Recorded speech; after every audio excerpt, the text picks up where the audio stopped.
India की sky root aerospace ने अपना पहला रॉकेट सक्सेसफुली लॉन्च कर दिया है।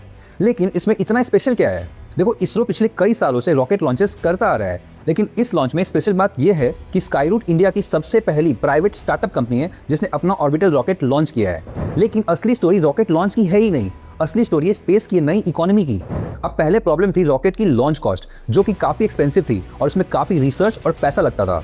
इसीलिए एक ही रॉकेट लॉन्च में काफ़ी सारे सैटेलाइट्स अलग अलग कंपनीज और कंट्रीज के एक साथ डाले जाते थे और उसे लॉन्च कराया जाता था। लेकिन जब से यूएस, जर्मनी और इंडिया जैसे कई कंट्रीज ने स्पेस को प्राइवेटाइज किया है, रॉकेट्स की लॉन्च कॉस्ट काफ़ी कम हो गई है और यही इस इंडस्ट्री की सबसे बड़ी टर्निंग पॉइंट है।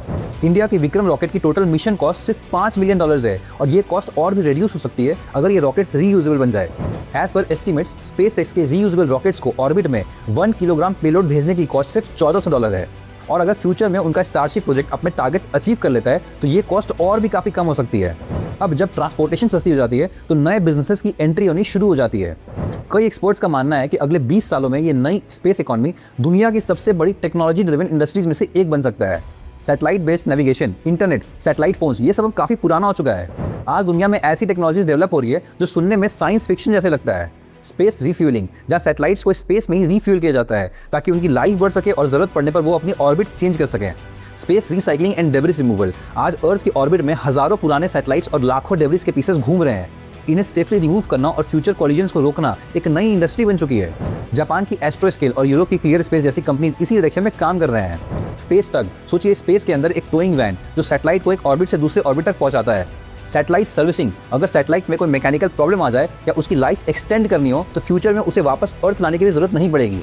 स्पेसएक्स के ऐसे रीयूजेबल रॉकेट्स और बढ़ती हुई प्राइवेट लॉन्चेस ने रॉकेट लॉन्च की इकोनॉमिक्स को कम्प्लीटली बदल दिया है। पहले जहां स्पेस मिशंस सिर्फ गवर्नमेंट अफोर्ड कर पाती थी, आज प्राइवेट कंपनीज भी अपने सैटेलाइट्स लॉन्च करना शुरू कर दिए हैं। अमेजॉन, गूगल और ऐसे कई कंपनीज इस रेस में कूद गए हैं। इसी वजह से लॉन्च एक्टिविटी रिकॉर्ड लेवल पर पहुंच गई है। पिछले साल दुनिया भर में 300 से ज़्यादा ऑर्बिटल लॉन्चेस हुए और 5000 से भी ज़्यादा सैटेलाइट सिर्फ एक साल में स्पेस में डिप्लॉय किए गए हैं।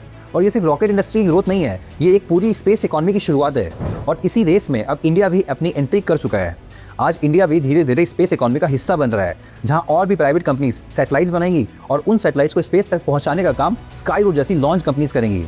एक पूरी नई इकोसिस्टम की शुरुआत हो चुकी है और अगर स्पेस का प्राइवेटाइजेशन ऐसे ही स्पीड से आगे बढ़ता रहा तो आज जो चीज़ें साइंस फिक्शन लगती है वो दिन दूर नहीं होगा जब मून के सरफेस पे माइनिंग और मार्स पे ह्यूमन सिविलाइजेशन की बातें सच होती दिखेंगी।